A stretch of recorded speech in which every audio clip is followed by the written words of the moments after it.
Hello, everybody, and welcome back to another episode of the Extrospective podcast with your host, Zach Villeneuve-Snell.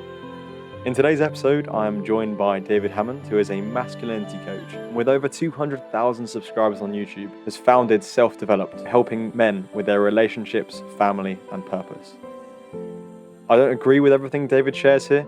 I didn't do a good enough job of challenging on many things, but I think a lot of what he shares has a good sentiment, and I think we can all learn something from being exposed to what he has to say. With that being said, I think a lot of what he says is very valuable. I think it's very useful, and take everything with a pinch of salt.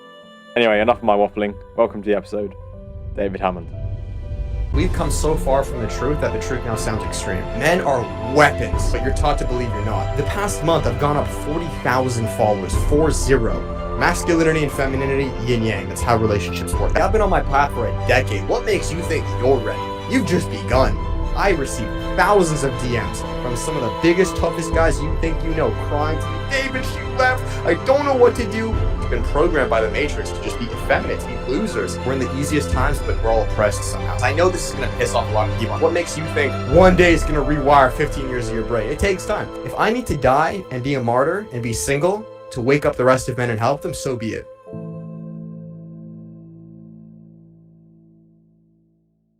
Well, David, thank you for coming onto the podcast. How are you doing? Good, man. How are you? Thanks for having me. I couldn't be better, especially recording this. I'm very excited for this one. I hope all the listeners are. Yes, sir. Listeners are too.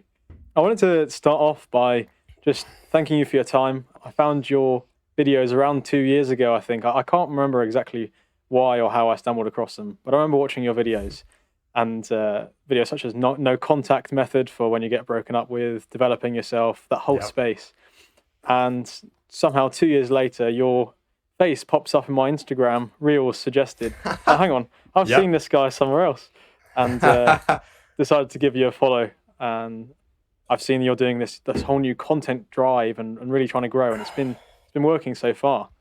And I'm really excited to delve into that. Yes, I'm sure it will continue. But it's important to understand who you are as an individual first, kind of turning back the pages. And so I wanted to understand what you were like growing up. So where did you grow up, and what would you say you were like as a child? Yeah, great question, man. So it's funny because just a little backstory to you guys. Yes, my name is David Hammond. I run a YouTube channel. It was called Self-Developed. I've been on YouTube for quite a few years now. That's where people initially found me. And, it kind of, I don't want to say it died off per se, but it definitely went a lot deeper with the content, and people, a lot of people, of course, naturally deterred away from that, which is completely fine. So I said, you know what, let me start with Instagram, TikTok, the whole new generation of you kids, and kind of bring the old school self-developed wisdom to these more short 30, 60-second videos.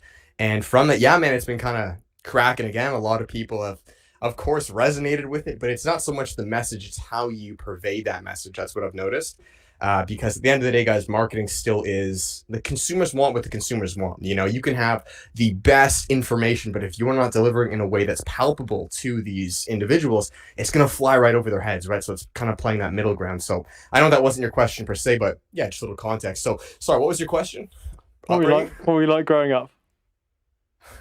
Yeah, man, dude, I was exactly how I am now. Like, kind of, I don't think about it too much, but just, very introverted, kind of doing my own thing in my own little world. And at the time, it wasn't really self-development. It was just, I guess you could say, RPG video games, right? I was thinking about this the other day, like RuneScape, Skyrim. I was a big gamer growing up. Not, kind of the degenerate games where they kind of numb you, but just these level 1, level 2, level 3, level 4. And now kind of painting back my life, it makes so much sense. Once I hit around the age of 15, I would say, I realized, wow, I can do this in real life, right? Whether that's the gym or psychology or women or ABCD. So from 15 years old onwards, I'm now about 25. It's just been like a real life RPG, Skyrim game, right?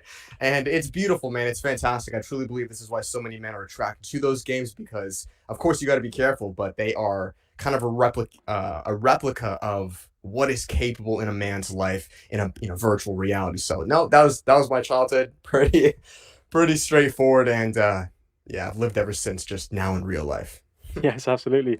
And it's really funny you bring up RuneScape, because that's a game that I used to play as well, quite heavily. And even the way that a level system works with 1 to 99 and 92 being halfway is that transfers to real life as well, in terms of the grind to get there, and then suddenly it's an exponential. and like you say, Absolutely. you can transfer it across. I'd say you're probably a masculine role model for the people that follow you, people that you coach. Who were your role models growing up? Yeah, great questions. And guys, for the people watching this, I'm sorry if I keep looking at my screen here. There's I keep doing that. I gotta look at you. So I haven't used Google Meets before. Anyways, yeah, great question. I'm happy you asked that. So I've been thinking about this too, man. It's funny. Even before you ask these questions, guys, none of these are scripted. I've been naturally just really, bro. I was thinking about my childhood the other day. I was thinking about my mentors today on the car ride home. So yeah, it's a great question. I would say two guys come to mind. Number one, I'm sure you've heard of him. If not, you guys all need to go watch him. His name's Elliot Hulse. Yeah, ring a bell? No? Dang, guys, come on. Maybe it's a UK thing, I'm not sure. But no, Elliot Hulse is the godfather. So just to give you a little bit of context, you asked about my childhood.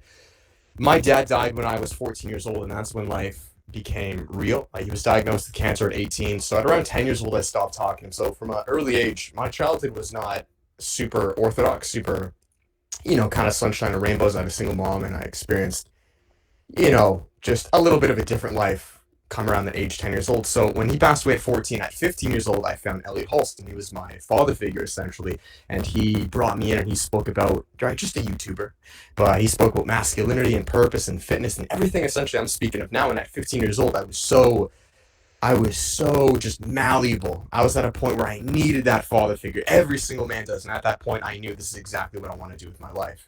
There was no question about it, and I believe that is, we'll speak about this later on, but that is a man's hero's call to adventure. Every single man receives that call at around the age of 15 to 18, and I knew it from that get-go, and from that point on, I started my first, from that point on, I started my self-development journey, the real-life RPG game at around, 15 years old, and here we are, fast forward, man. He is absolutely my biggest influence, even to this day now, we keep in contact. We literally message on WhatsApp, bro. It's like messaging my long lost father. It's fucking amazing. And then two, as of late, a big inspiration is a guy named Mark the Messenger. Maybe I'm sure you've heard of him, right? Christian channel. Actually, not. No. Maybe not. Okay, Maybe this I'm not in the podcast, loop. bro. Yeah. After this podcast, Mark the Messenger. He kind of explains Christianity again in a very palpable way to the audience. So I've learned a tremendous amount from him as the time is 3:33 p.m. here. And so I would say those are the two guys right now that I really look up to. But no, there have been many, many individuals. But after this, everyone watching this, Elliot Hulse, Mark the Messenger, and then David Hammond. Bro, you'll be based. You'll be set as a man. That trio right there, man, you will slay a demon. So that's my answer. That's fantastic, and I'd also take that advice to check out those two YouTubers because, as I mentioned, I haven't heard of them. Of course, I've heard of you though, which is why we're doing this today. So you mentioned you somewhere along the way you found that self development in sort of when you were like 14, 15, and that progressed through into your later years of high school. That kind of coincided, I think, with your journey into weightlifting. What did that teach Absolutely, you man. about yourself when you were first getting into that? Yeah, so great question. What I say to men, whether they're clients or just individuals, one of the first things you're going to do as a man in your self-development journey should be the weight room. You guys all got to lift, and that's because you can start today.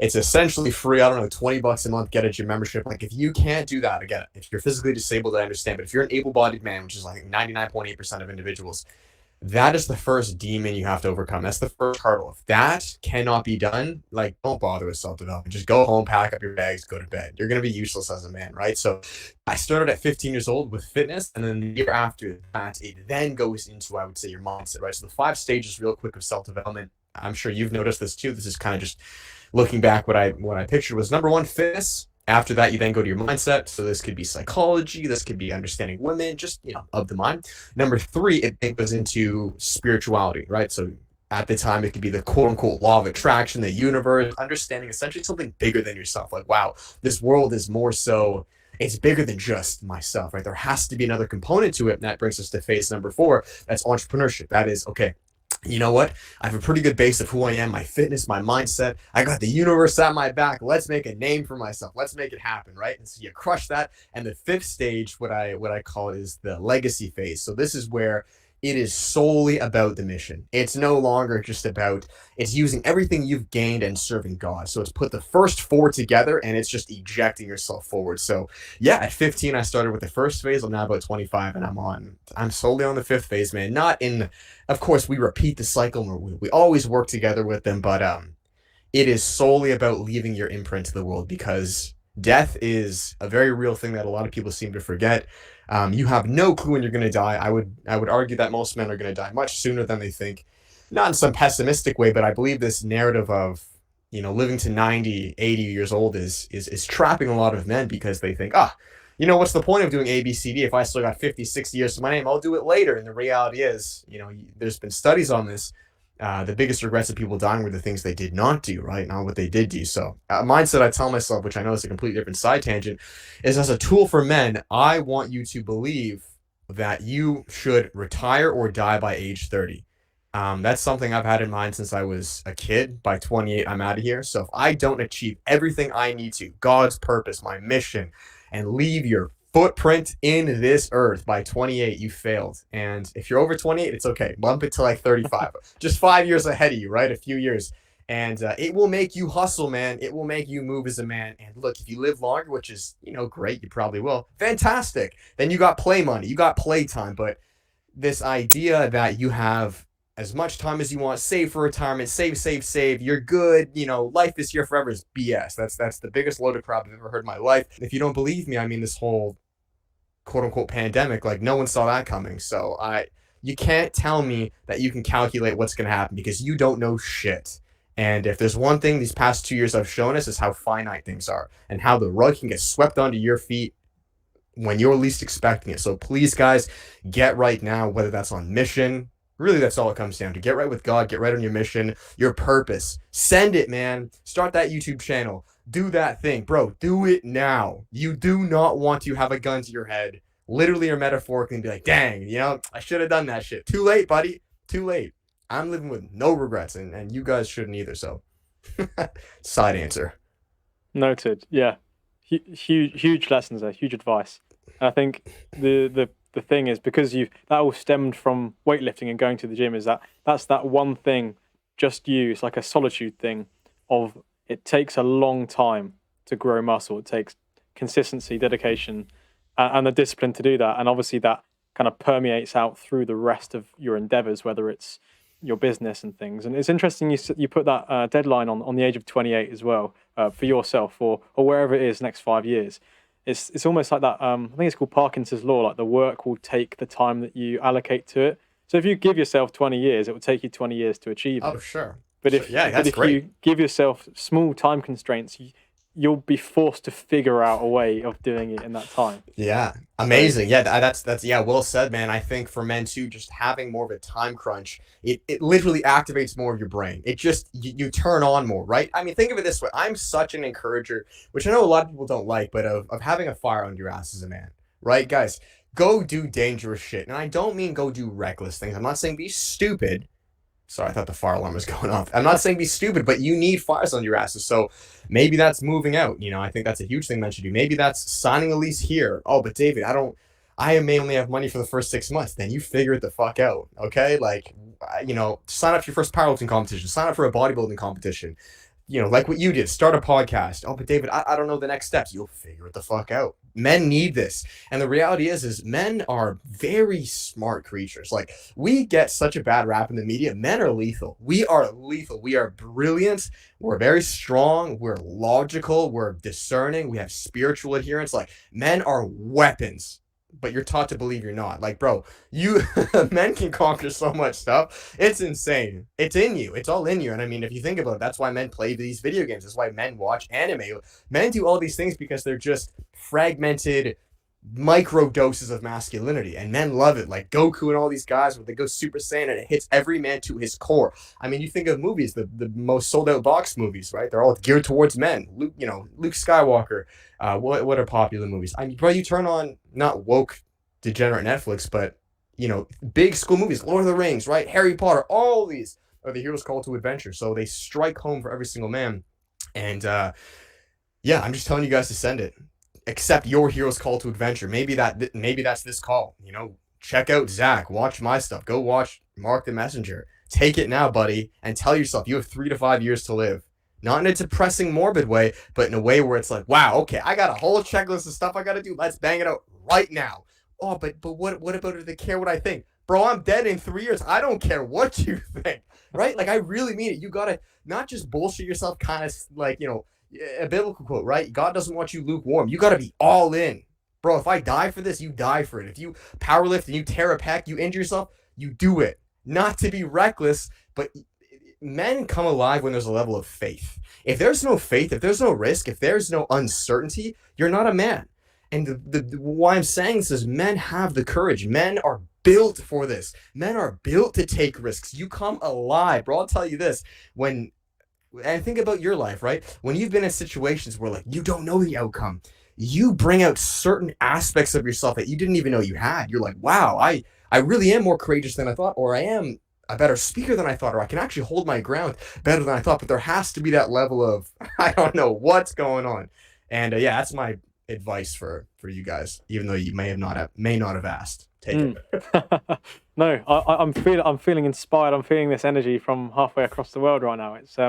It's such good stuff, and I think it's really speaking to that untapped potential that's within each person. Like, it's exciting if you can tap into that and access that and pursue that.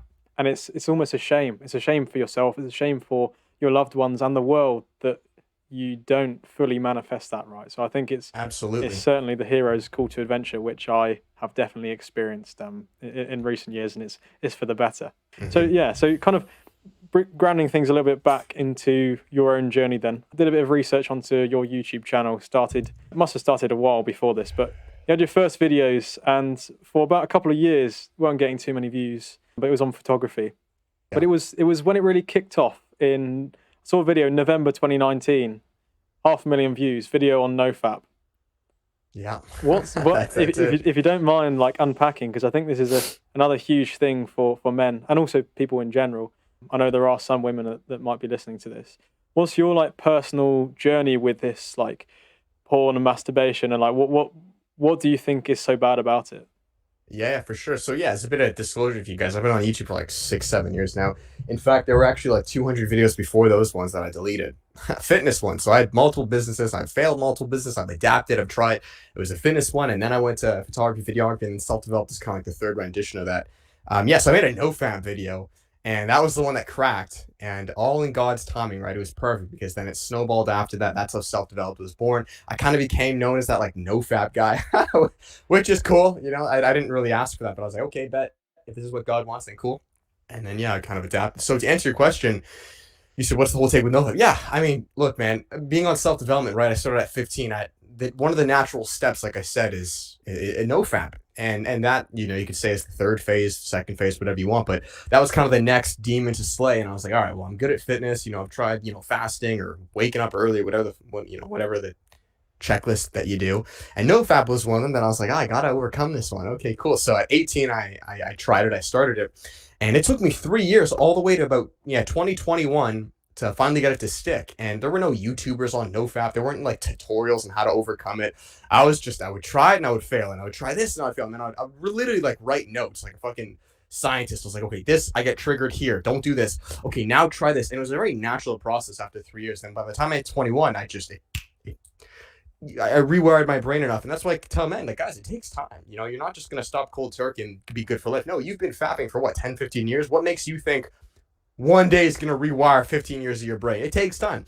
So after the third year, it just clicked. And then I think, it was about a year later. And then I said, all right, guys, I've been on NoFap for a year. Here's what I've learned. And then it just cracked. Everyone was like, oh, cool. I'm like, all right. And, been on it ever since. This is such an initiatory act, every man. I mean, we can definitely go into this later in the call, but semen retention, this is the next step. I truly believe this is known as monk mode, right? So I was in a relationship for 5 years, just to give you guys context. And so she helped tremendously because I was having sex, but I was not masturbating. And then, yes, that was about a 5-year relationship, man. I was planning on marrying her, and this is a whole different topic. And then we split around 7 months ago. And so I was like, okay, number one, I'm not going to be hooking up with random chicks. I'm too far evolved for that. That's, degenerate. And two, I was like, I'm not going to fap. So I guess by default, I'm on, hard mode, NoFap, retention. I was like, all right, bet, let's do it. So it's been around 7 months, and it started a whole revolution. I mean, this is a huge reason I've actually kind of popped now on Instagram, because this monk mode wave, first wave, it was NoFap. It's kind of come full circle. It's funny. It's just like NoFap advanced. The reel or the TikTok that went viral, about 1 million views, was "Do not approach women," and that's what monk mode is. Monk mode, in its simplest forms, guys, is refraining. I mean, search up my Instagram if you guys don't know what this is, but refraining from the 3D matrix world, which is more or less effeminate, right? Just our gynocentric society, pushing down every single agenda to you to essentially emasculate you. It's to temporarily just, take yourself out of that and to sit alone, like literally be on monk mode, just like a monk in the hills and just chill. So no sex, you're full celibate, no dating, no smoking, drink, nothing, nothing. You're just getting right with God, work on your fitness, your business, entrepreneurship, what it is to be a man. That's the first pinnacle base. Like, think before technology, these guys were chopping wood, carrying water. Like, that was their life. Yeah, they had a try, but like, ain't no beating off the porn here or going to this no such thing, right? And that's why men were so strong. So it's been that for around 7, 8 months, and I've just been documenting that on Instagram, and a lot of people are resonating with it. So then you can become righteous as a man, and I truly believe from that, God will then send you your wife when the time is right. I mean, even if you think of the first story of Adam and Eve, right? It's so funny, like everyone ignores this until I say this. They're just like, and again, you don't even have to get biblical, but here's just an example. When God created Adam first, he created Adam and said, tend to the garden. Do your work, buddy, right? Just don't eat from this tree. Do what's in front of you. And Adam was like, all right, bet. And as Adam was working, just doing what was in front of him, chopping wood, carrying water, eventually God saw, he was like, you know what, Adam? You're kind of lonely. I'll create you an Eve. Boom, the next day, Eve, right? And Adam was like, oh, cool, this is amazing. But Adam wasn't searching for his Eve. Adam was tending to the garden. He was doing his work. Adam was on monk mode. And eventually God saw fit. He's like, you know what, Adam, you're eligible enough to have a helpmate. Boom. So as men, it's all backwards. Men are not doing what's in front of them. They're not tending to the garden. They're just out looking for their Eve. That's never how it is. That's not how it worked. That's why men are all beta and simpy and all loserish, because you've been programmed by the Matrix to just be effeminate, to be losers. Men never did this, bro. Men have always been the prize. Not in some misogynistic women are bad. Not at all. I love women. I was raised by a single mom, like I told you guys. I've seen firsthand and experienced what happens when a woman is single and when she's with a man, a leader.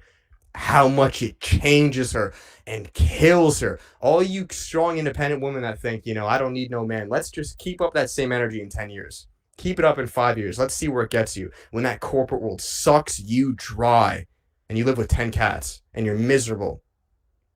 I'm not saying you can't chase your career. Of course you can. You're free will. No gun to your head. But I'm telling you from firsthand experience and research, search all this stuff up, you as a woman will be happiest when you are under the mantle of a strong authority. Just like men, you and I, Zach, need to be under the strong authority of God. That's the hierarchy of life. It's not about being oppressive. That's, when people say that, look, the only way that's oppressive is if the man does not have his mantle. So there's a lineage, God, man, woman, child. This is not because men are better than women. This is because this is their rank and responsibility. When shit hits the fan and a motherfucker comes to your house with a gun, or before this call, there's a little glitch, I had to fix some shit up. Am I going to do that, or is my wife going to do that? I'm not even going to think. I'm going to get up, I'm going to fix the problem, and then it's going to be solved. And then I come back to Zach, and I make the call. That's not because I'm better than her. That's because that's in my physiology. It's in my anatomy. Men are logical. Men are built like weapons. We are literally built like weapons. We don't have breasts. We have much less body fat. We're fast. We have bigger lung capacity. We can breathe more oxygen. Higher testosterone. Men are built like weapons. So this whole idea that we have to somehow, like, it's all a plot, guys. And I don't have to say this. You all know this. This is common sense. If you don't think it is, then you're delusional. You literally live under a rock. Like, I don't know what to tell you. So monk mode in its simplest form is actually the least oppressive thing. It's becoming righteous as a man so you can take on a woman. You can offer her a strong authority, a mantle, so you can love and protect her, right? I'm sure you know this in the Bible. It says, women, respect your men. Men, love your wives. There's a reason they put that way, right? Respect and love are very different. Respect moves upwards, love moves downwards. You love your puppy. I love my kids. I don't respect my kids. My kids don't pay my bills. You respect your father. Does that make sense? Mm-hmm. Very different. Men need hierarchy, men need order, men need lineage. This is how it always works. We live in a hierarchy. And for all you people who think we don't, I don't know what to tell you. Look at the lobsters. Look at the lobsters. The way they rank their own hierarchy based on serotonin, based on the more dominant lobsters winning the fights, is how they perceive themselves. Antidepressants work on lobsters to get them up. It's the exact same. The same serotonin in us is what regulates how we perceive ourselves amongst other people. And I think that speaks to the naturalness of a hierarchy. And one other thing as well, to kind of point and pick out from what you've said there, is I often speak to people about there's the two kind of theories of, nature, nurture, and like men and women's natural dynamics and the way that things are set up. And obviously, modern society has gradually evolved and is now changing to try and homogenize gender and like flatten the curve and say everyone can do anything and everyone's equal completely. Right. And whilst everyone is equal, I think men and women are made differently to maximize each other's strengths and weaknesses, right? And I think that's exactly what you're saying in terms of the man being at the hierarchy in terms of the leadership and the protection, and the woman then being able to nurture and guide and care for like Absolutely. offspring. I And mean, yeah, if you think about it, okay, here's the reality, guys. This nature is so beautifully programmed. You know, you can get as political as you want. You can have as many theories and thoughts as you want in your head. But at the end of the day, when shit hits the fan, we revert back to our natural roles. And that's how we've evolved for billions of years. I mean, that's how we've made it this far. That's how we have every piece of technology we have. We have Zoom communication, microphones. We can think with new ideas. It's because there's a hierarchy. We each serve our roles. And this is an amazing thing. Men and women work beautiful together when properly ordained. Beautifully together. This whole idea, and this is why I'm anti-red pill too. You know, I'm kind of an anti. And this is why people like my stuff so much, because I've kind of like carved my own path in a sense where I've been red pill, I've been here, I've been that, and you take out the potholes, I should say. You know, the red pill community, if you guys are unaware, is kind of that's my community on YouTube. I'm ashamed to be in it. I'm with a bunch of losers. I call them out every single day. They hyperfixate on women and they kind of feed you this idea that all women are trash, they're for the streets, don't talk to no women. And it's very sad because men, believe it or not, everything men do, believe it or not, is for women. It's for women, it's for children. Everything we do. Men kill themselves. Men go to war. There's a Call of Duty quote. It was men don't go to war because they hate what's in front of them. They go to war because they love what's behind them. That's fact. I'm not doing this because I hate you, red pill guys. I don't give a fuck about you. I'm doing this because you're leading the people behind me astray. You're now telling them that all women are bad. They should be single. It's fucking over men. It's screwing over children. It's degenerating our entire society. I don't have enemies in front of me. I could not care less. This is what men do. We fight for the individuals behind us. So yeah, men and women do amazing together. The reason women are hyper masculine is because men have fallen, men have become feminine. This is our fault first as men. We both have error to fix, both men and women, but we as men have enabled this, right? I'm sure you've heard of the quote, hard times create strong men create good times create weak men create hard times. So we are in the good times create weak men. Every single guy now is somehow, like, it's so funny, bro. We're in the easiest times, but we're all oppressed somehow, right? We're somehow all victims, bro. Like, it doesn't make sense. So yeah, we've created fake problems. And here's the reality too. This is a big reason there's so many social justice warriors. Because times are so easy, men, no matter who you are as a man, you want to fight. Men all want to fight something. So what men have done is they've created fake problems to fight. That's all it is.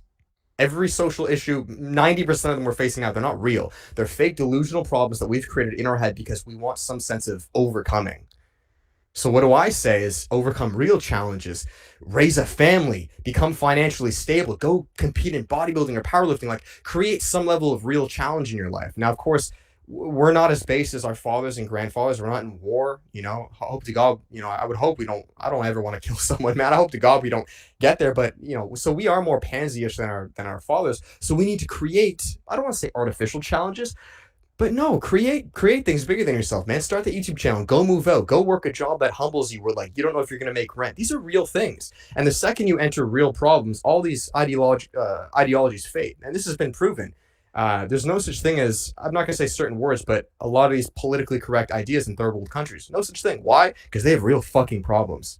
So if you actually study Maslow's hierarchy of needs, the first need is survival, right? The very top of the pyramid, so Maslow's hierarchy of needs is a human's kind of like checklist to survival, right? So once food is good, shelter, home, money, the very pinnacle are these ideologies. That is only suitable. It only happens when all these are checked off. The reason we have these ideas is because all these have been checked off for our whole lives. Mm-hmm. We're the first generation of snowflakes where that's been checked off forever. Our parents didn't have that. Our grandparents did not have that. We're the first generation of individuals where all of our things have been checked. We all have food, we all have shelter, we all have a place to sleep. That was not guaranteed for our parents. It was not. It was uncertain, right? They built the way for us now. So that's why we've created fake problems, and this has been proven. I would say as a more general point, it's the way that we always strive for meaning. We always need that meaning, that thing that's beyond us and that purpose.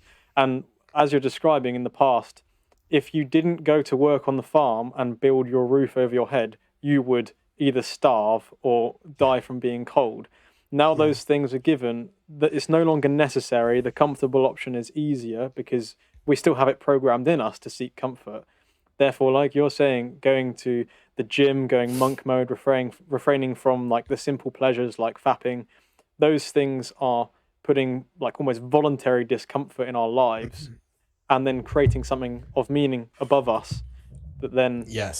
satisfies that, I would say, biological need for that feeling of contributing, especially as men, right? Like building and creating and leading, and that purpose which is God Yeah, you given. know what? Let's speak about that real quick because this I want to clear up the air for some individuals. You know, why is it so important for men to create that level of purpose? Why is it not as important for women? And this is a very simple answer. Women's purposes are different than men. Women can have what? Children. Oh my gosh. Despite who tells you what, women birth children. Okay, men cannot. And the reason women understand this subconsciously, right? The DNA makeup of men and women, even just at a practical psychological level, remove the body, but just the way they, if I take a man and a woman, the way they think, let's say they've had the exact same influence, same parents, same school system, same TV shows, the way they think day and night. And the reason for this is because a woman subconsciously, even if she doesn't admit it, knows she is primed to have a child, and she will more than likely have a child. Even if she thinks she doesn't want one, her body wants you. That's why you're here. So they understand, I'm going to have a child, and that's going to take me probably about the next 18 years of my life to raise this kid. And that's just one kid. I mean, you think about it now, right? A kid cannot fend for himself till he's at least, I would even say 24. Men don't move out till they're, honestly, in Canada, they don't move out. I'm in Canada. They don't move out till like they're 28. So a kid is at home till 28 years. So the mom has to take care of that kid for, let's say, 20 years. Let's play it conservative. 20 years. And that's if they have one kid. Most women, generally speaking, throughout society, would have multiple. Let's say you have 3 kids. You got 3 kids. That takes 20 years of your life from the age of 20, let's say, to 40, 45. And by the time 45 hits, usually you cannot have kids anymore. That's a woman's purpose, and she knows this subconsciously, and that's an amazing contribution. That's how we've evolved so far. Being a wife and a mother is one of the most noble things I can think of. If you tell me, hey, David, what's the most attractive thing in a woman? It ain't her being a baddie or having a fat ass or ABCD. It's her being a loyal, loving mother and wife to her husband. I just came back from my mom's house a little while ago, and just seeing, you know, how caring she is. Oh, David, can I get you this? Like how is this going? How's business? Do you want to, like, it's the most amazing thing. I cannot think of anything better. I'm not looking for a woman to out earn me in career. I don't care about how many fucking degrees you have. Let me do that. I'll fight the war. I don't need another dude to fight the war. I'm competing enough with men every day of my life. I don't want to come home and compete with you, right? But again, men have fallen. So the reason I'm saying that is because men have this biological fight within them because they understand subconsciously, I can't have a kid. I need to create something else. So our mission is our child.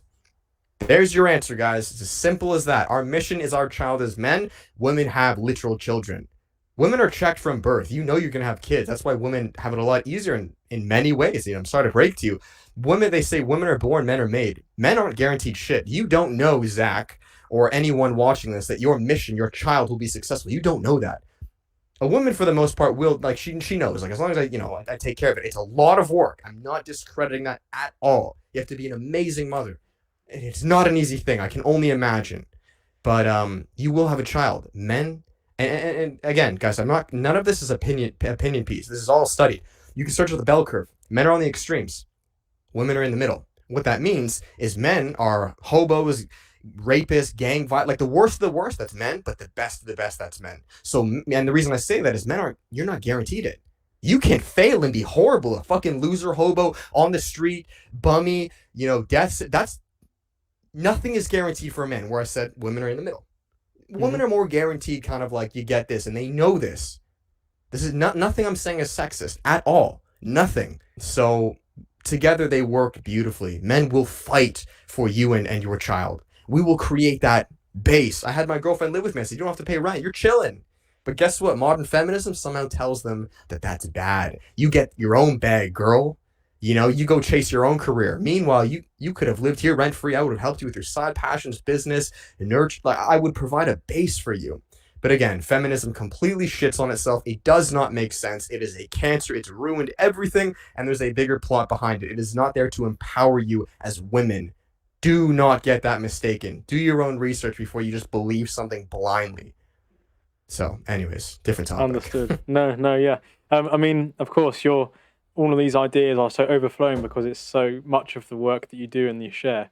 And it's interesting as well because I think I think I'm definitely in favour of equality of opportunity for anyone to have access to pursue whatever they'd like. But equally, I think if people like lean into what their biological predispositions are, then of course the as you're describing the mother is the nurturer, staying at home and raising a family and creating that loving environment, and the father is provider, security. And those are quite, I suppose, traditional gender roles, but they're a reason why that's obviously worked for all of human history. And I think that's there so that we can lean into it. And I appreciate not everyone will take that advice, but I think Yeah, and that's fine. And let me yeah, just finish it here too, because I know this is gonna piss off a lot of people. I'm sure your viewers are not as like, you know, the way they think that I am. They're more kind of like general, which is fine, guys. You know, you can hate me, no problem with that. This is a beautiful thing. I am for women and men. I'm not against women. You can search all this stuff up, guys. I know you probably won't, but you can. Women have never been on more antidepressants and anti-anxiety medication than ever before. It's not working. It is. I'm not. This is not opinionated. It is not working. Women are miserable, and you realize that by 2028, 50% of women, 50, will be single and childless. All of this is fact. We're entering a population collapse. Nothing I'm saying is opinionated. I don't care if you guys believe me or not. This is what it is. You can turn a blind eye and say, you know, that's not true. Wait, see where it takes you in 5 years. I'm trying to wake you up. You can be saved. You are loved. Men will take care of you, but we have to build righteous men. So my job is to build righteous men, because I get it, women, if you're watching this. You don't want a man. I get it. If I was a woman, I wouldn't want a loser-ass man either. They're all fucking losers. I get it. So what we need to do, or what our job, Zach and I, or at least me, is we're building up men again to become good husbands. That's what monk mode is. So we can take care of you and love you, because believe it or not, women all want to be under a strong mantle. And if you dig enough, they'll all admit it. They'll be like, yeah, you know, and so if they see a loser, like, I don't want him, but they see some Tyrone Chad who makes X amount of money, good looking dude, they're like, yeah, I want to be with him. I think there's a reason why we have these why you ask most people the dynamics of the bedroom, right? Like what kind of roles do men and women play? And at that point, people will be honest in terms of, you know, being more submissive and being more dominant. Obviously, it doesn't apply in the same way outside of that, but it is very similar in terms of that. Guys, like, I know it's... I can hit this from 1,000 angles. And again, I'll digress because I know I'm probably triggering a lot of you guys. But 50 Shades of Grey, the book, sold out across the entire world. One of the best sold out books in the entire world, bought by women from every single color, every ethnicity, every race. What was that book about? You tell me you don't want to be dominated by a man. You don't want to be in a strong authority. Do not lie to me. You can think as much as you want politically, but the second shit hits the fan, it's real. Okay? So I'll digress there so you guys don't hate me that much, but shit needs to be said, man. Sure. No, I know. And I think it's because we have this struggle in this modern culture of like what we deep down kind of know to be true, but we're sold this idea of like freedom and liberty and individualism as like a thing we can go and pursue. But actually, as you say, it's not making us happy. 50% of women No, it's not. are childless at 30. And ultimately, as you've described as well, the ultimate purpose of life is procreation and creating that safe environment for the next descendants. So if we don't have that, that's dark. And women aren't having the children, then what can we do? It's we're entering a population collapse. We're all gonna go to shit. The world's gonna end in like 5 years. So like, you know, but here's the reality, right? Individual empowerment doesn't tell you this shit. They don't tell you this stuff. They'll just tell you what you want to hear, though. If you guys want more on this, follow my page. I'm not gonna shove it down your throat anymore, but it's there. I'll help you out. I got you. Both men and women. I love you both. Don't worry. Sure. Just one thing to sort of summarize something I've just thought of now, which is just that difference in the way that we approach this is I think a lot of the modern stuff is trying to appease and please the person in the short term and tell them like nice little lies or try and be compassionate to them in the short term and just affirm whatever they are.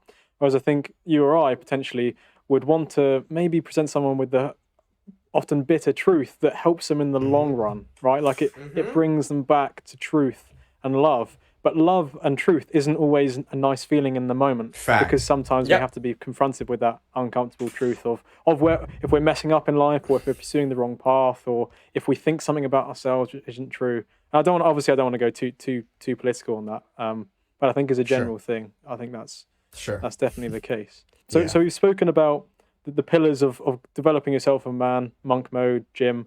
We've then spoken about how culture is making that difficult and the modern message that people were saying. So, as a man, how do we approach dating? Yeah, great question. So, yeah, it's very simple, guys. I offer you like the exact same answer every time when like the rest of my community tells you something. Like they lie to you too. They'll tell you a different thing based on who you are, just to tickle your ears, right? This is all prophesied. This is all in the Bible. Like, all people are gonna tickle your ears, tell you what you want to hear. But then when shit hits the fan, they're like, "Oh, peace. You're on your own, buddy." In fact, people like this telling you the truth. I love you the most. I love you more than the feminists. I love you more than the people who are lying to you. But of course, I'm painted as the enemy, right? Look at Jesus. They hated him for telling the truth. This is life, guys. Wake up, man or woman. Baby, you die for this. That's fine. You guys can get triggered. I don't care. Anyway, so to keep it nice, what was the question you said? Yeah, what do you do if you're a man dating? Okay, yeah, so you don't fucking date. Dating culture is wrong. It's bad. It's horrible. That was a plot. All of this stuff was a plot. Birth control, all of it. And again, I'm not going to go too deep. I'll keep this podcast nice. But as a man, your only mission is to serve God. That's it. Bro, you're Adam. Tend to the fucking garden. Why are you looking for your Eve? Loser. Call men out, man. We have to bring back bullying and judgment. Men do very well when they get judged. Very well. And I trigger men. I do it on purpose.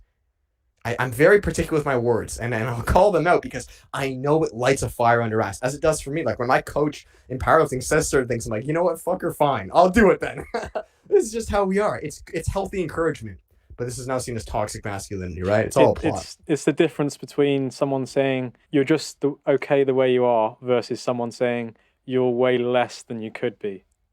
It's Sure, like sure. come on, man. Like you could be doing so much better. You know you should be attending to your garden and growing something. And what are you doing? You're chasing after that next bit of lust on a night out with a girl, or even worse, jacking off in your room to people Yeah. on a screen. So to answer your question, because I didn't give you the full answer. So yeah, essentially, number one, you get on monk mode. If you're a man and you're single, which 98% of you are single, the rest, let's say you're in relationships, they're probably loserish, degenerate relationships. You're not happy. She doesn't respect you. You guys are going to end in divorce. That's the reality. So it's a lose-lose for both you guys, but especially the men. 90% of divorces are initiated by women. Like, yeah. Anyways, if you're a man and you're single, if you're in a relationship, I'm saying you're single now because you're probably in a bad relationship, okay? You're on monk mode. You're on full steam and attention getting closer with God. That is the only thing you're doing now, tending to your garden, building up your fitness, your finances, your spiritual connection. You're becoming based as a man. And you say, David, how long does this happen? For as long as God sees fit. I don't know. Get used to that, buddy. You guys got to watch my YouTube channel. And this is why views have gone down a lot because I go very deep and men hate hearing the truth. They hate it. And one of my last videos I said is you'll be single for life. Get used to that. I may never have a wife. God may see fit that I might be single for life. And I fully accept that. Believe it or not, if I need to die and be a martyr and be single to wake up the rest of men and help them, so be it. I'm dead in 3 years. I don't give a fuck. So be it. You guys got wake up. This whole entitlement idea that you find your Disney princess and it's all a lie. This is all BS. You're gonna be happily ever after. No. The only thing guaranteed to you, this was another video, I said you're gonna die alone. The only thing guaranteed to you is your mission. And that is enough. Thank God we are granted our mission as men. If we weren't granted a mission, okay, then I would be nihilistic. I would be the most cynical person you could think. But because God grants us a mission, baby, that's all we need. Matthew 6:33. I think you're Christian, Zach. So something along the lines of chase God, build the kingdom, and everything shall be added to you. Follow God, chase him in all of his greatness. Follow your mission, Adam, tend to the garden, and everything shall be added to you. So if God sees fit, you get your wife, boom, you'll get one. Your friends, business opportunities, everything will be added to you. You don't need to worry about that. The only thing you do is you chase mission. So to answer your question, David, when's my next girl coming from? When is this? You're still a weak man. Just that question alone. You're weak. The sentiment is faulty. There's mommy trauma. And I was there too. Believe me, guys. I get it. I'm no better than any of you. I'm just a couple steps ahead. Getting on monk mode changes the way your mind thinks. You hop back into your masculine frame. The reason you are addicted, I'll tell you this. If you're having casual sex with women you do not care about or you're fapping to porn, you are an addicted simp. I don't care how tough you think you are. I don't care how alpha you think you are. You are an addicted simp. Because I take that shit away from you. I receive thousands of DMs from some of the biggest, toughest guys you think you know crying to me, David, she left. I don't know what to do. Bullshit. Don't lie to me. Get on monk mode. Become righteous as a man. How do you know you're righteous? You no longer require things from this world. I may be single to the day I die. Bet. As long as I have God with me, I'm chilling. What is a woman going to offer me that's not ordained by God? Right? And vice versa. Same thing for you sisters. Just to hit it from a different angle here. If you're a woman, I advise the same thing. I get so many women reach out to me too. Guys, maybe you guys as viewers might be hating me. I get hundreds of women DM me, follow me. David, I love your content. Thank you so much. You've helped our relationship so much. You've helped me. What do I do? Yeah, no problem.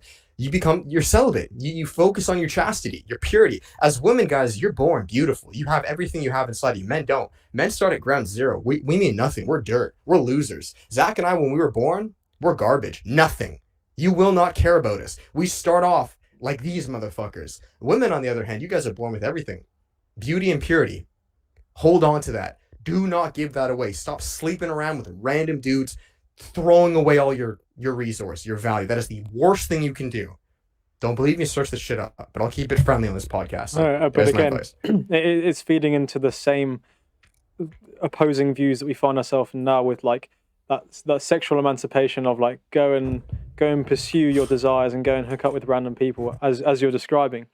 But I think it speaks to that as well, the things that men and women desire, right? Like, men desire and find attractive purity and femininity in a woman, generally speaking. Maybe not all men, but then the same happens with women. They desire security in a man of purpose, and exactly as you're describing there, we've got to get on that mission and that purpose and not focus on women when we're a quarter of the way there, because, like, exactly as you said, I've been there when I've been chasing those things, and it's not been very good, because I've realized afterwards I just wasn't ready, or, like, I just look at pictures of myself from a couple of years ago, like, who would want to date him, and even now I'm thinking I want to be the best partner I can for a woman, and I know I'm not that yet, but I'm on my way. Me too, man. And that's what guys seem to realize. They're like, I tell them, like, look, buddy, I've been on my path for a decade. What makes you think you're ready? You've just begun. And again, people hate to hear the truth. This is the reality, Now, let me make this clear too, because I'll get a big critique. David, you were in a relationship though for 5 years. I was. I believe God can send you helpmates at different times in your journey. Now, it may not be your wife, but I believe, like, when my girlfriend was sent to me, we were dated for 5 years. The first 3 years, bro, thankfully I was based very young. So we met at 19. I've been on my path for about 4 years. I told her when she came in, I was like, yo, and by the way, I was nobody at that point. No YouTube channel, nothing. I was building, but, like, those are the times where those are the videos you saw beforehand. I told her, I was like, look, girl, this is what I'm trying to do. This is the men I'm trying to help. I think you can be an amazing helpmate to this journey. Do you want to come along? Word for word, that's the shit I said on our first date. I'm not here to waste time. What are we going to do? Just fucking fart around and go eat food at places? Lose? I don't have time for that.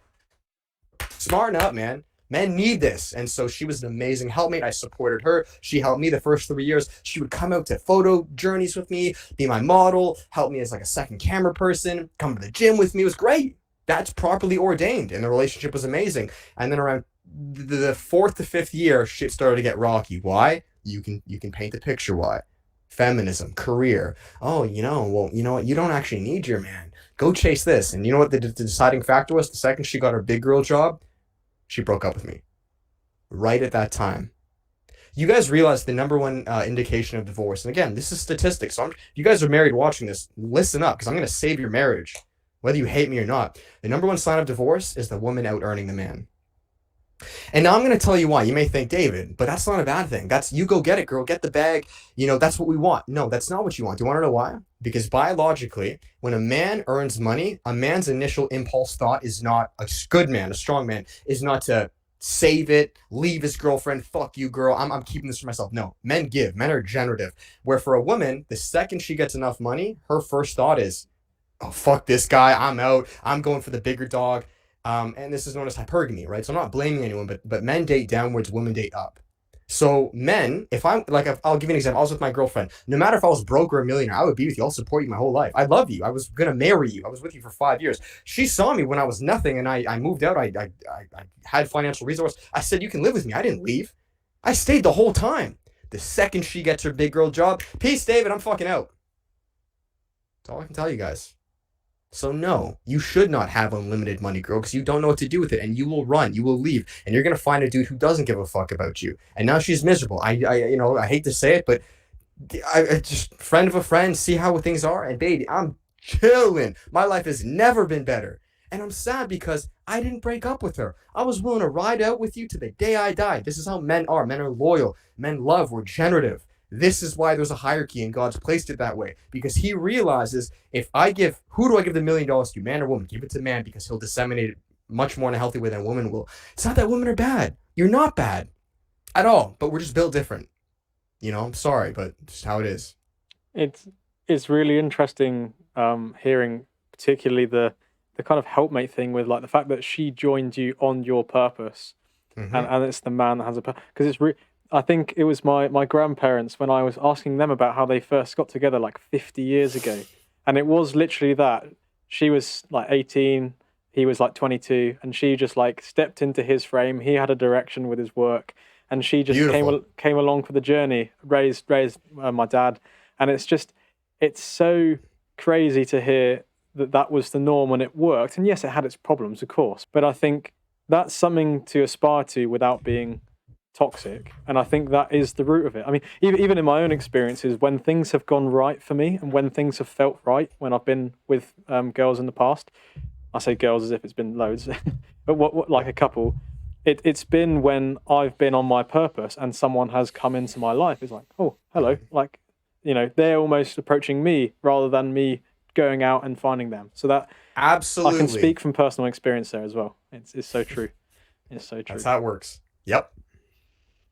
And so I'm trying to sort of bring this all together and package this as advice as well for people that can be listening to this.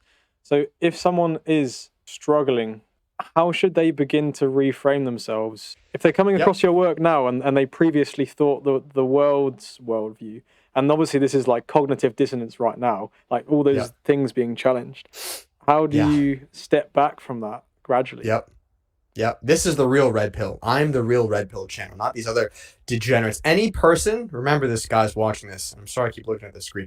Any dating coach that moves you further into the matrix, further with women, further into gushy effeminacy is lying to you and stealing your fucking money. Run away. You know it's right when they're pulling you out of the matrix. What am I doing? I'm telling you to sit at home. Guy or girl, get out of there. Get out of Babylon. Get out of the matrix. Leave. Get right with God. So to answer your question, if you're a man who's single, you guys know what to do. Get on monk mode. There's your answer. There's no ifs, ands, or buts. I'm not giving you guys another pill. There's your answer. Suck it up and take it or die. You want the fruit of the labor of everybody else? Go for it. Depressed, fat, overweight, no purpose, no drive. They have tits as a man, low test. Go do it. If you want that, go do it. I have no problem. This is what you got to realize too as men. You're not trying to save everybody. Most people, anyways, different topic. So yeah, great question. If you're in a relationship, what do?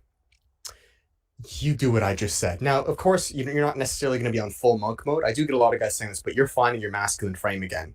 So you're creating time alone with guys. I had a client reach out of duty. He's like, I'm married. What do I do? And I was like, hey, well, you need guy time. You need time where you're by yourself. Go work out with men. He's like, but I work out with my wife. And I'm like, okay, grow the fuck up. Like, look, you got time with her at home, A, B, C, D, go. Men need man time. Why? Because iron sharpens iron. You and I compete. Men compete. If I put you and I put you in a room, think of fighters. This is all proven, guys. Fighters don't live with their wives weeks or months before. They go in a training camp full of men. That's how men come alive. So either you're alone or you're with other competitive men. Number one, okay? What will begin to happen, because this is exactly what happened to me. You follow purpose and mission. You prioritize that above everything. You prioritize God above your woman. Because without God and your mission, you can't support shit. You mean nothing. You're a loser and she's going to leave you. So don't look at me and tell me that's misogynistic. Grow up. This is how I support you, so you can be on your phone and have all your happy advancements. Do you understand? Same with me. I'm no different. I've got, all right, we're entitled. We're all grown. Like, this is the first generation of snowflakes, so we have to create challenge. Anyways, where I'm going with this is one of two things is going to happen, and you want both. Both are good. You're in a relationship. If you're a man single, you already know what the fuck to do. If you're a man in a relationship, you begin to get on that masculine purpose. You get closer with God, your mission. You become more like an arrow, more direct. You know where you're going. Either one, if this happens, great. Your woman is going to begin to submit into her feminine frame and realize, wow, you actually are the man I started dating. Because when a woman's attracted to you guys first start dating, you're doing everything I'm telling you. You're on mission. You're at the gym. You're bold. You're courageous. And then you lose that frame. I was there too. I lost a little bit of it when I got in a relationship too, and then I realized, whoa, I gotta smarten up, right? We've all been there. So you get back, and she realizes, wow, you actually are that alpha motherfucker that I thought you were. Great. Now you're a teammate. She helps you. The dynamic is great. Masculinity and femininity, yin yang. That's how relationships work. That's how sexual attraction works. Okay. No relationship. I think like 80% of relationships are sexless nowadays too. This is all. Search it up. Search up what the number is. Number two, this was my case. This is what might happen and probably will happen to 50% of you. She's not going to like the new mission. And she's not going to like that you've now put your mission above her because you were a simpy, needy little boy. You were her slave and you would do, yes, mommy, what do you want just for sex? Yeah, I'll do A, B, C, D, anything for you. You were a loser. Your fault as a man, not her fault, your fault. And now that you're prioritizing your mission to ultimately support her, it's not to leave her, boys and girls listening to this. It's to love her and give her a fucking place to live rent-free, but somehow that's oppressive. Doesn't make any fucking sense, feminism, but whatever. She might leave, and that's what happened in my case. Once I started really going deep in my purpose, it's like a bear cub, right? When you find the baby cub, he's so cute, the girlfriend wants to be with him, the parents love him. The second that motherfucker starts growing up and grows teeth and claws, now people don't really like him. That was my case. When I was 19, I was a cute little boy to them. Family loved me. When I hit around 23 and my shit started popping, cracking, I don't know if I like this guy anymore. And so they might leave you. And if they do, you let them the fuck go. And it's unfortunate if you guys are married. I would hope to God that's not the case. I would really hope to God it's not the case. And I would argue it's probably not. I would hope as a man you've done more vetting before that. But if you're in a relationship like most people are, yeah, she might leave you. And as a man, you stay 10 toes down. And you know what happens? You then get on monk mode, like I told the first guy, and your life goes like pop. It skyrockets. Not that I care merely about vanity metrics. The past month, I've gone up 40,000 followers, 40. That's all God. That's all monk mode. My life, I've competed in powerlifting. I did better than I ever did before. Life keeps going up, and that's not because I'm being selfish or because I ex women. Bitch, she broke up with me. This is nothing about his revenge. I don't have time for that in my heart. This is what it is to be a man. And eventually you build yourself up to a point where God sees fit that he's going to send you your Eve. When I couldn't tell you, buddy, and I don't care, get used to being single for life, because you might. I might. I don't care. Fine by me, baby. The fruit of the Holy Spirit, I might bash this, but it's like peace, ease of mind, wisdom, and like knowledge or something. But like it's peace. This is a fruit of the Holy Spirit. When you become close with God, you're on monk mode. If you guys aren't Christian, that's fine. Universe, whatever name you want to give it. You learn inner peace. You're lethal as a man. I'm no longer addicted. I don't need drugs, women, partying. I'm chilling. I got God within me. Lethal. There's your answer. Pay me $1 billion. Now go fucking do it, boys. Run it up. Absolutely. And the thing is, it's not just in the theoretical. This isn't something I'm just agreeing with because I think it's correct. Exactly what you're speaking out is exactly what I experienced probably around this time last year when I was just processing post-breakup. And I felt like I was in the masculine frame, relatively speaking, for what a 20-year-old could be. And then came out of that, became complacent. She left me. And then it gave me that drive and that purpose to like crack on. And all of those things have culminated to now this podcast, right? And it's like so much good has happened as a result of breaking up with her that is just so clear that I was lacking that monk mode and that purpose and the train tracks to pursue. And I think maybe people don't need a breakup for that, but people need a wake up and a bit of a, and I suppose that's what you're providing is being a little bit more, what would you say, fractious and a bit more aggressive with your tone because we live in this comfort and people need to be woken up to it. Yeah. And it is a harsh truth, as we've said. And I think one of the questions I was going to ask is like, do you think, like before we even started talking was, do you think some of your message can almost turn people away that would otherwise listen to you because it's too aggressive? Yeah. It is obviously like quite, I don't want to say extreme because it's not, because it's just, for me, it makes sense. Yeah, but you know what I mean? It's not, I 100% get it. Yeah, dude, look, the reality is we've come so far from the truth that the truth now sounds extreme. Like, this is the reality, guys. People think they're teaching you in schools that math is racist. Like, buddy, if you think this is extreme, oh, there's a slippery slope. But again, different topic. This is different podcast, guys. You're catching like the first layer of self-developed. It goes deep. You get on monk mode, you start learning a lot about this shit. But anyways, yeah, so to answer your question, I want to be polarizing. I don't want you to fucking love me. Even my followers who are very loyal and they'll ride out. The reality is to be a good leader, you have to be very indifferent. I don't care. And I know this sounds kind of bad and kind of mean. You guys need to understand that when you follow your path, you're going to lose a lot of things from this world. You may have some lovers. Jesus had some lovers. Prophets will have lovers. The reality, people aren't going to like you. That's fine. You're stoked to that. If you love me or hate me, that doesn't matter. Truth is truth. It doesn't care about what you fucking feel about it. So to answer your question, if people are turned off, it's fine. It's okay. You'll come to it eventually. Not your time yet. Give it a year or two, you'll come and you'll thank me. God has to beat you up still. Right? Think of like a parent, right? Think of a father. This is how God works. This is how fathers work. Fathers tell their sons, hey, don't do that. Watch out. Don't touch the stove. And the son's like, yeah, whatever. I'll do it myself. And he touches it. And he gets fucking burned. He's like, dang, I should have listened to dad. He was right. I shouldn't have done that. The dad has to let the son go touch the stove. Go fuck up.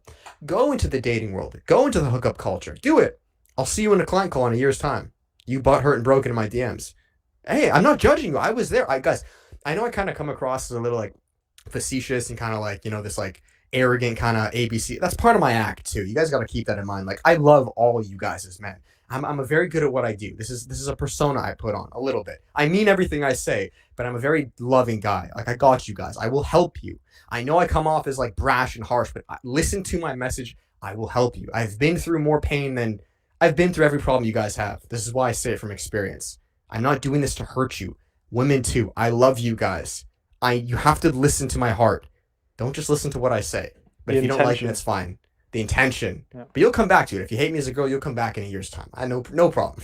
It's fine. And one of the things that kind of leads off the back of the whole, like, is it too aggressive or fractious? Which obviously I don't think so, because it is waking people up.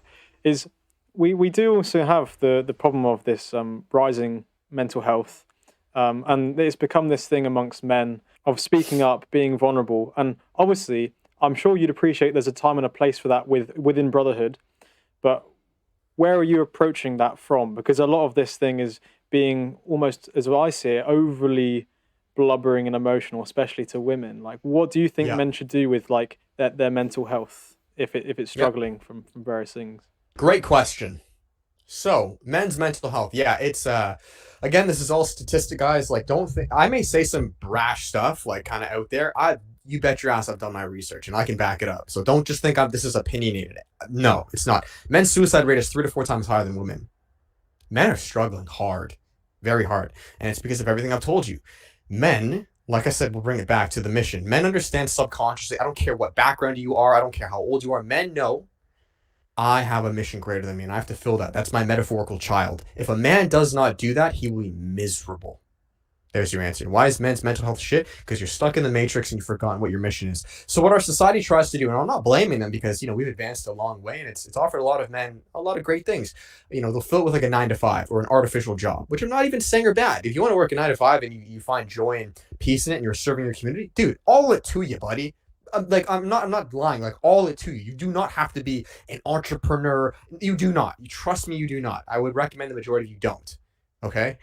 So yeah, that's it. But if you don't find that, if you're in a job that you don't like, maybe it's college, maybe it's this, maybe it's that, and you're feeling that yearning, that call within, God just pulling you to do something else, buddy, you'll be miserable. Your dreams don't die. Like, they never fade. So you'll just die on your deathbed and they'll still be there. It's just like this like nagging, pulsing. It's like when you have a headache, your dreams never go away. Like, the headache will keep being there until you alleviate it, until you go to it, take the Advil, do what you need. It never leaves. Never. We know this. People on their deathbed, what are their biggest regrets? The things I did not do. So there's your answer. Where women, why is their mental health so much better? Because they have their mission. It's built into them. You're going to have a child, and even if you postpone it and you pretend you're not going to, which, actually, funny fact, you're saying that's the equivalent to a woman getting her headache. Women now, they're 20. I don't need no man boss bitch. Don't need no kid. That's fine now. It's okay. You have a mental alleviation. The headache is being masked. You hit 30 years old, 35 years old, 40 years old, 50, 60, and it keeps getting worse. You keep getting older. That headache never leaves. Now you're single, you have no children, you're alone, and you have a bunch of cats. You'll hate yourself. Women have never been on more anti-anxiety and depressant medication than ever before. So men's suicide rate is never higher. Women have never been on more anti-anxiety and depression. Why? Because you guys are pretending to be the other person. Like, what the fuck am I supposed to tell you guys?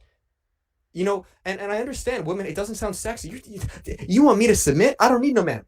Submit to a strong authority. And what is that word? Because even that word gets weaponized. You have to understand, our society weaponizes words. It does it on purpose to fuck you up. Because now when you hear submit, you think like slave. That's horrible. I don't want to. I get it. It's a weaponized word. You think of toxic masculinity. It's a weaponized word. All these words, the people up top have flipped things. You check the dictionary. They're changing words every single day. Anyways, though, when you as a woman, I want you just to breathe into your body right now and think about this. Think of like your father. When you have a strong man who genuinely loves you and wants the best for you and will fight tooth and nail to protect you so you can live a good life, work on your passions, your hobbies, your creative endeavors, be in your feminine frame, be joyful and laughing, you're telling me that you don't want that. That's what it is. It's nothing oppressive. It's not tyrannical. It's not that he's going to hurt you. No. I was with my girlfriend for 5 years. I was willing to marry her. I had tons of women hit me up. I'd go to a gym with tons of attractive women. And she was underweight too. Like she had like she was beautiful, but like to the outside world, she wasn't like, oh, she's a baddie, 10 out of 10. But I would stay with her the entire fucking time. Right? You can live with me rent free. She wanted to do nutrition and YouTube. I'll help you with that. I'll help with your side business. And you're telling me that that's oppressive. If you believe that as a man or a woman, you're an idiot. And I want nothing to do with you. I don't know what else to tell you.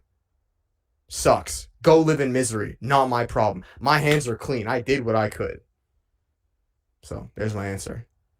So very much take it or leave it. But one of the things I actually wanted to pick up on, and this might take in a different direction, and I appreciate we're sensitive to time. But as a bit of for research, I discovered you also have you do like podcast recordings and things.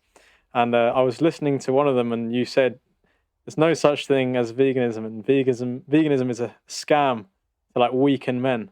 Yeah. Funny enough, I've actually been vegan for like 7 years. So I wanted to understand from your perspective whether you see veganism as like part of this matrix thing with soy making men effeminate. Sure. Is that the Great kind of question. angle you're coming at it from?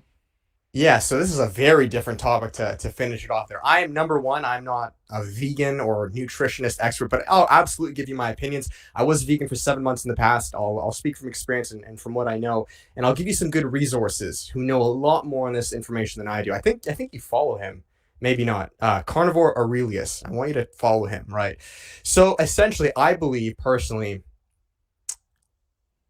I do not think, as a man in your 20s or just men, period, I do not think veganism is an optimal diet. I think it can help.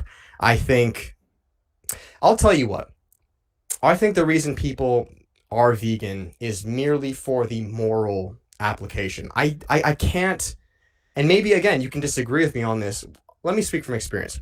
When I went vegan the first few months, I felt great. I felt amazing, right? And I believe that's because you're eating more whole foods, much more micronutrient intake through vegetables, et cetera, et cetera. But after on the 5th to 6th month, and I wasn't full vegan, I was still eating fish and I think even egg whites, I began to feel very, like I lacked frame. I lacked base to me. I almost felt like my nuts got chopped off. And this is not a shot to you. I'm just telling you my experience. Like I felt kind of like I was floating, airy fairy. And when I began to slowly introduce meat back into my life, whether that first it was white meat, then it was red meat, and as I learn more on red meat, I realize how much of a frame it offers me. I truly do believe there is a correlation between red meat and look, man, I understand the ethics with it are that's a complete different topic as far as how they kill animals, et cetera, et cetera. But as far as just like it being the most optimal diet, I think it's a plot. I think it's a massive plot. What they did, and again, dude, like I'm not like extremely. This is a very different topic, but if you think of slaves, they took away meat from them. Like whenever they were having people who were poor, they would just give them fruits and not even fruits, just vegetables, potatoes, a little bit of this. Meat was always for higher ups. And I mean, if you think about it now, they're removing meat from everyone's diet. The prices of meat are going up. They want you to start eating bugs. I think if you begin to align the pieces together, it doesn't make sense. Like it seems a little fishy to me. Would I ever go vegan? Personally, I would not. I was vegan for 7 months. Was I doing it wrong? Maybe. Maybe I wasn't doing it perfectly, but I think if you have access to meat, like I just think you got to get rid of like the moral concept. I think that's why men do it because it's just moral. I don't want to kill animals. Let me ask you, like, why do you do it if you don't mind me asking? There is a strong.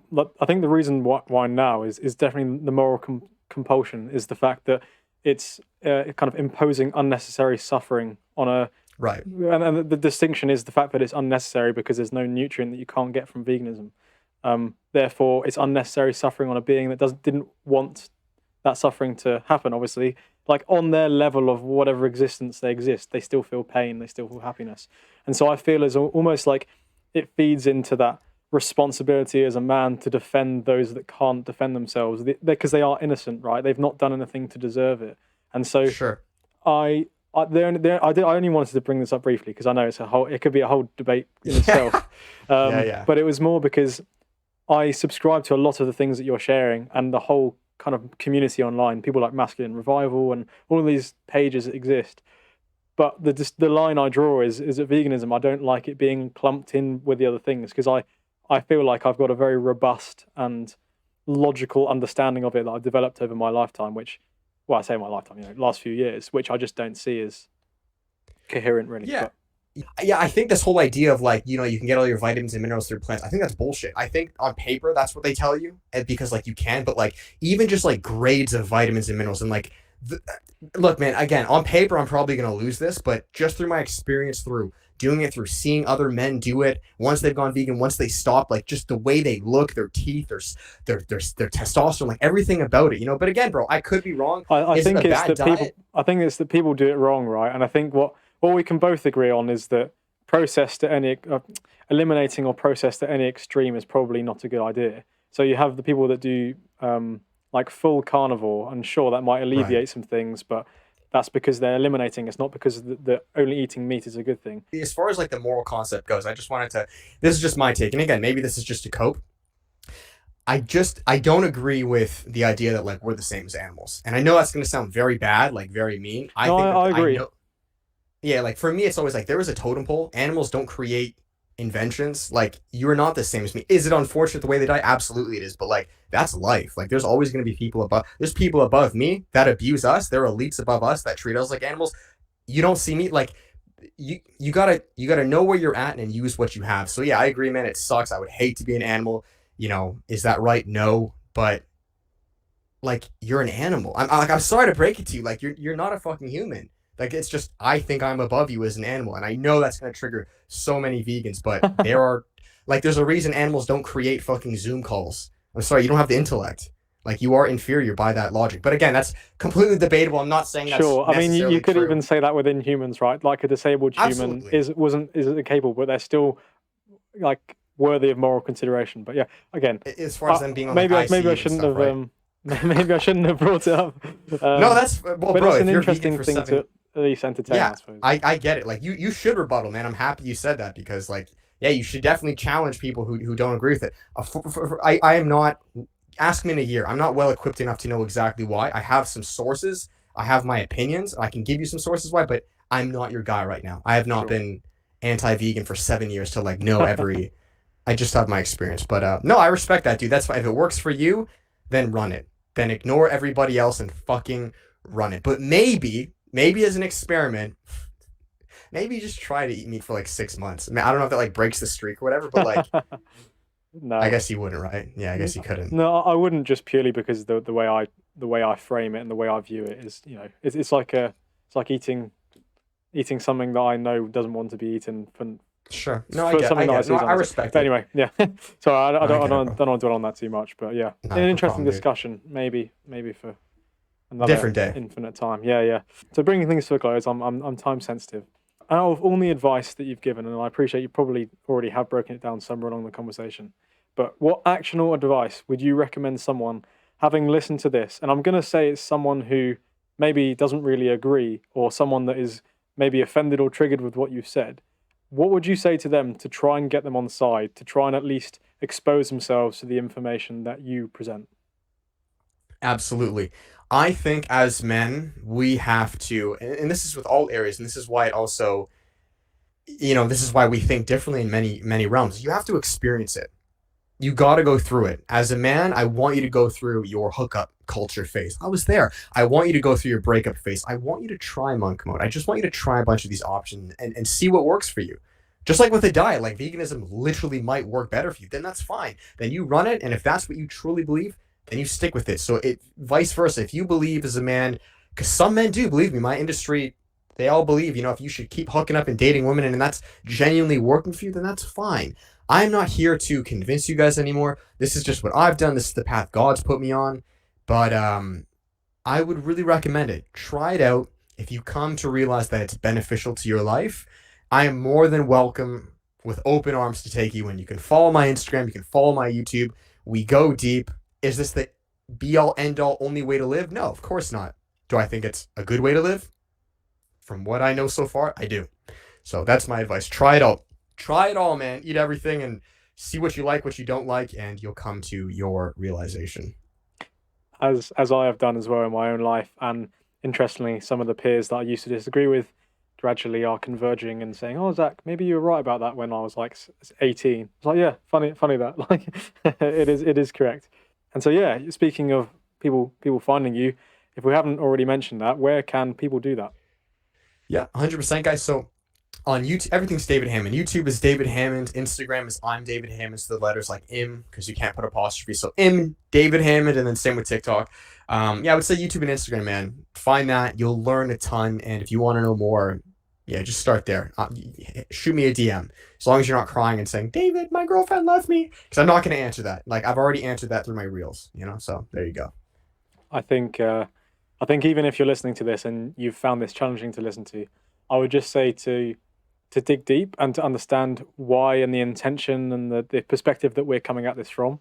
I think I've learnt this through personal experience. I'm still processing and working through certain things, but I think this general worldview is one that I believe to be correct. I believe it's biblical at its core, and I think that if we align ourselves with it, then we are more happy and more living as we are almost biologically and God meant to. So yeah, thank you very much for your time. I really appreciate it. I hope this has been really valuable for the people who are on this train and not too triggering for the people who aren't. But regardless, I think it's been a really good episode. There's been some good truth bombs dropped. And again, I know you're on your mission. I know you're a busy man, and I really appreciate your time. So Yeah, thank you very absolutely. much.